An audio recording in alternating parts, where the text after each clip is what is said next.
Halo semuanya, jumpa lagi dengan saya Chandra di channel Serapin Tekno. Selamat datang di segmen Serapin Tech News. Ya, sudah lama ya kita nggak ngebedah segmen ini, yang dimana kita bakalan ngebahas seputar teknologi yang pastinya up to date.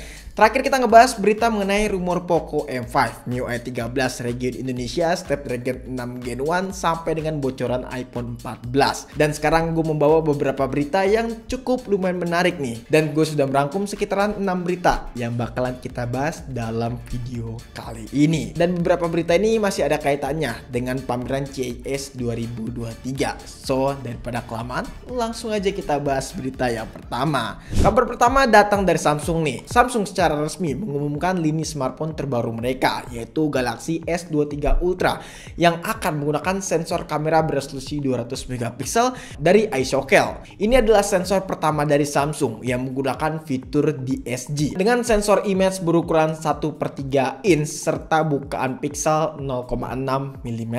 Ditambah lagi dengan fitur 32 pixel 4-in-1 untuk piksel 1,2 mm dengan resolusinya yaitu 50 megapiksel serta 16-in-1 untuk piksel 2,4 mm dengan resolusi 12,5 megapiksel. Sensor ini dilengkapi dengan dual vertical transfer gate atau bisa disingkat dengan DVTP sehingga dapat mengurangi sorotan yang berlebihan.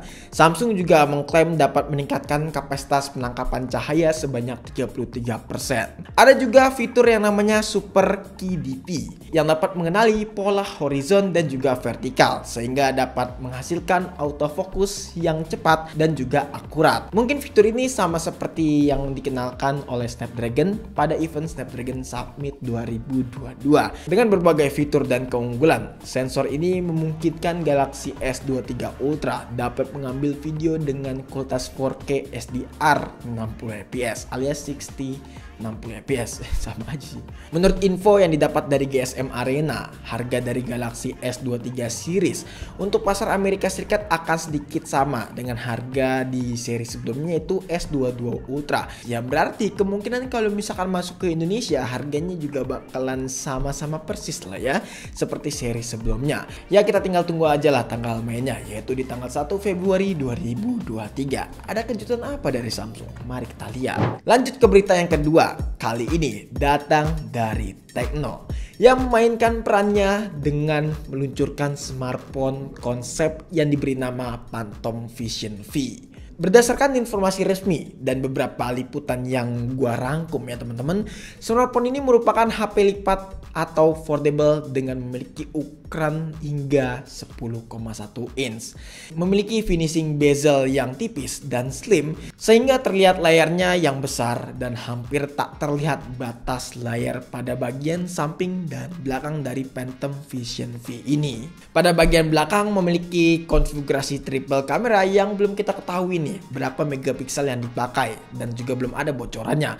Tapi di bagian bawahnya ini dibaluti dengan layar multifungsi yang dapat digunakan untuk segala keperluan mungkin ya. Tekno juga mengklaim bahwa Phantom Vision V ini memiliki durabilitas yang kuat karena layarnya mereka dilindungi dengan 11 lapis layar yang tertanam pada layar depannya ini. Yang kami juga belum tahu nih teknologi ataupun fitur ini disebut dengan nama fitur apa. Soalnya proteksi ini kemungkinan bakal beda seperti Corning Gorilla Glass Series atau Corning Gorilla Glass Victus mungkin ya. Tapi yang jelas casingnya mereka terbuat dari titanium alloy. Ini akan menjadi terobosan yang baru bahkan bisa bersaing dengan Samsung Galaxy Foldable. Ya mungkin Foldable 4 kali ya. Apa namanya lupa gue. Aduh lupa lagi ya. Pokoknya itulah ya. Nah tapi ada satu hal yang menarik perhatian gue, yaitu layarnya ini bisa ditarik secara mudah dan semut banget bahkan. Hal ini yang dapat menyebabkan ukuran layar HP ini bakalan terlihat besar dan bakalan bisa menjadi sebuah tablet dengan ukuran 10,1 inch. Namun memang saat ini belum ada informasi lebih lanjut dan pihak Tekno pun juga belum mengkonfirmasi belum mengkonfirmasi video bocoran renderan ini. Jadi kita belum bisa berharap lebih lah dari Tekno Vision 5 ini. Semoga HP ini benar-benar bisa menjadi HP yang cukup lumayan menarik. Tapi kalau misalnya memang HP ini benar-benar diciptakan oleh Tecno, ini bakal menarik banget. Dan makin banyak tuh opsi-opsi HP affordable lainnya. Nggak cuman Samsung sama Oppo doang. Lanjut ke berita yang ketiga, yaitu fast charging 210 watt pada Redmi Note 12 diskon free. Gue sangat tertarik untuk ngebahas berita yang satu ini, yaitu mengenai daya charging pada Redmi Note 12 diskon free yang kecepatannya itu sampai 210 watt. Xiaomi mengklaim baterainya ini bisa terisi penuh cuma dalam waktu 9 menit aja dan terisi sekitaran 66% dalam waktu sekitaran 5 menit. Tentu hal ini menarik banget ya bagi kami. Tapi yang kami tanyakan itu bukan masalah kecepatan chargingnya bos ya, melainkan ketahanan daya baterainya yang diterima oleh besaran watt dalam satu waktu yang bersamaan. Gua sendiri bukan bermaksud meremehkan kinerja dari engineering dari setiap aplikasi smartphone ya, tapi sesuai pengalaman yang udah ada gitu loh ya, yaitu HP gua Infinix Zero Ultra. Setelah gua pakai kurang lebih ya 2 bulanan ya, baterainya ini agak boros gitu loh, dan ini menjadi salah satu concern dari Infinix dan gua juga terutama. Entah ini karena fast chargingnya yang kecepatannya 180 watt atau memang penggunaan gue yang terlalu boros ya, penggunaan gue yang terlalu barbar juga mungkin ya. Tapi yang jelas gue nggak pernah main game sambil ngecas, itu juga jarang banget, dan yang gue fokusin hanyalah ngecas menggunakan 180 wattnya aja. Dan hasilnya gimana? Ya selama 2 bulan pemakaian si Infinix Zero Ultra itu agak sedikit boros untuk masalah baterainya. Sebelumnya gue sempat review juga HP itu setelah gue pakai kurang lebih 2 bulanan, dan kalian bisa tonton aja videonya, di situ udah gue jelasin secara jelas kenapa Infinix Zero Ultra gue bisa boros. Ya bisa kalian simak aja untuk videonya. Tapi yang jelas semoga harapan gue sih si Xiaomi lebih memfokuskan untuk kesehatan baterai ya, bukan masalah ngebut-ngebutan fast charging lah. Soalnya fast charging 120 watt atau 67 watt itu menurut gue udah oke banget lah, dan itu udah ngebut gitu loh.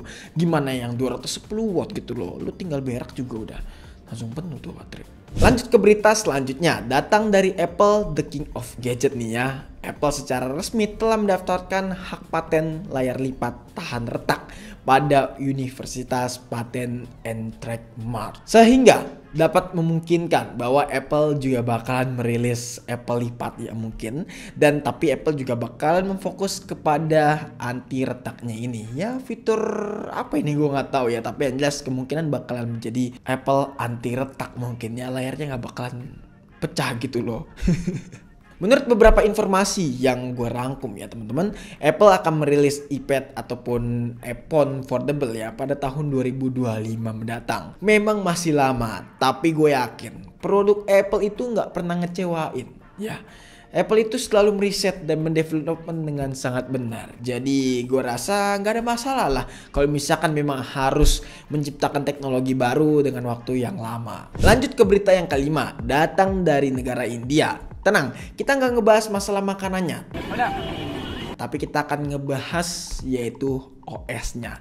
Jadi India beberapa hari ini membuat OS yang bernama Bar OS. Bar OS merupakan operasi sistem berbasis AOSP atau Android Open Resource Project, yang dimana klaim mereka lebih aman dan lebih baik. Nah sebenarnya Bar OS ini salah satu projectnya dari Google juga ya teman-teman, sehingga hampir tidak ada bedanya tuh dari segi tampilan UI dan juga tampilan fitur kemungkinannya teman-teman. Soalnya memang based on-nya ini adalah stok Android ya, karena memang buatan salah satu Google juga ya.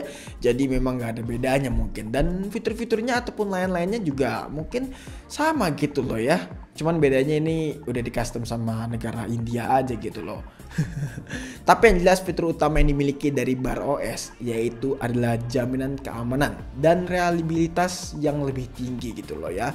Karena OS ini menjamin keamanan dan juga reliabilitas yang cukup tinggi ya, seperti kernel patch protection, encryption file storage, dan juga sandbox. Tapi hingga saat ini belum ada penjelasan yang mendetail mengenai SoC ini. Namun kita doakan aja lah, semoga project Bar OS ini berjalan dengan lancar dan bisa diterapkan di negara India. Ya semoga negara kita juga bisa membuat OS ya, atau membuat aplikasi seperti Steam gitu loh. Berita yang terakhir kita ngebahas yang paling unik, yaitu masalah cooling. Ya mungkin kalau misalkan kalian lihat ini adalah alat SSD, tapi ini bukan. Ini adalah Force System Airjet yang merupakan alat pendingin perangkat berbentuk chips. Ini adalah pendingin pertama yang diperkenalkan di pameran CES 2023 yang dimana dapat memberikan pendinginan secara cepat ya layaknya seperti mesin jet gitu loh ya. Bahkan yang menariknya ini tanpa suara dan bener-bener silent gitu loh ya. Ditambah lagi dengan ukurannya yang ringkes dengan kemampuan yang menurut gue itu bisa melebihi cooling-cooling zaman sekarang gitu loh ya. Ya lebih tepatnya cooling-cooling yang ada di pasaran untuk saat ini. Jadi memungkinkan banget nih smartphone kedepannya akan menggunakan sistem cooling seperti ini. Dan ini bakalan menarik banget karena dengan ukuran sekecil itu bakalan memaksimalkan ruang pada sebuah laptop ataupun smartphone gitu loh ya. Jadi sehingga laptop ataupun smartphone bakalan jauh lebih tipis kemungkinan kedepannya karena memang menggunakan teknologi Force System Airjet ini. Tapi harganya bakalan jauh lebih mahal kemungkinan. Soalnya dari segi teknologinya aja ini bener-bener canggih banget. Oke guys, jadi itu dia beberapa berita yang kita bisa saji dalam video kali ini. Kalau misalnya kalian punya berita lainnya ataupun punya informasi bisa tulis di kolom komentar. Kalau misalnya kalian punya pertanyaan juga bisa tulis di kolom komentar. Ataupun kalau misalnya kalian pengen nanya secara privat bisa langsung DM di Instagram kita di @serapintekno. Dan Chandra pamit, sampai jumpa di video selanjutnya. Until next time, goodbye. Yang paling menarik yang mana?